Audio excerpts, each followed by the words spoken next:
Hi! Hello po, mga kapur parents. Sa nagtatanong kanong kalagayan ni Coriander, ito po yung aking alaga na nagkaroon ng distemper. Nag-start siya magka-distemper. 1 month old. Tapos tuloy-tuloy ang laban namin hanggang mag-edad siya ng 3 months. Tapos 4 months nakasurvive siya. Start ng 4 months niya, natapos namin yung laban niya. 1 month to 3 month old siya. Gumaling siya, lahat ginawa ko. Ito na po siya. Pansin ninyo, tabingin yung uso niya, tapos ayan yung dila niya.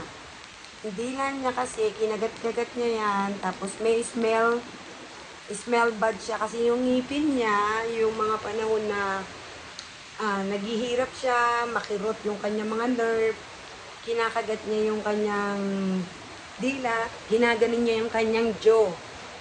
Yan, ganyan. So, ayan, naging ganyan siya para tuloy siyang si Lena. Rigor, huwag mong kalimutan dalan ako ng liempo. Ayan, naging ganyan siya. Pero mahal na mahal ko yung aso ko. Ayan, mahal na mahal ko yan. Ayun, nakasurvive na siya. Ang dila niya lang ganyan, lagi nakalawit, tapos may twitching pa rin siya, pero slight na lang. Pero pag natutulog po siya, nagsisizor pa rin siya, kaya niyayakap ko ito pag natutulog.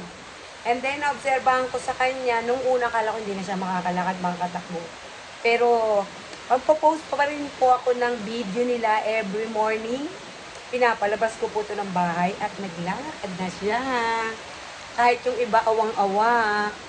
Ganyan na po siya. Malaki na siya. Yan na siya. 3 months old. Ay, 3 months old. Sorry. Hirap pagka-live eh, no? Ano na po siya? 3 years old. Ayan. Oh. Coriander. Medyo bumantot yung hilinga niya kasi nabulok lahat ng ngipin niya. Kinagat niya. So, wala naman akong ma-search kung saan pwedeng pabunot yung ngipin niya kasi malakas to kumain. Malakas ang immune. Ang malaking bagay na tumulong sa kanya para makasurvive siya is Kang Globe D. Ayan po siya. Pregor. Ano si Lena? Ayan. Para na po siyang normal na aso. Umiiyak siya kapag hindi mo siya paglalakarin.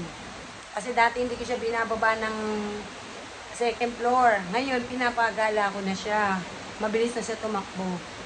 Magpo-post po ako. Medyo naging busy lang kasi ako. Hindi ako nakapag-post ng video sa YouTube ko. So, ayan na si Coriander. At muulan po kasi dito. Takot siya sa kulong. Coriander. So, yun po ang update sa kanya. So, magpo-post din po ako sa ibang araw kung ano itsura niya mula nung nagkaroon siya ng December at saka nakasurvive siya. May naapektuhan po sa kanya yung nerve niya rito sa kamay. Kaya yan, oh, pag nandiyan siya, akala mo lagi po siya nakaposing. Yan. So, yan po. Salamat po sa aking mga subscriber na nag-aabang sa update kay Coriander. Bye! Thanks for watching!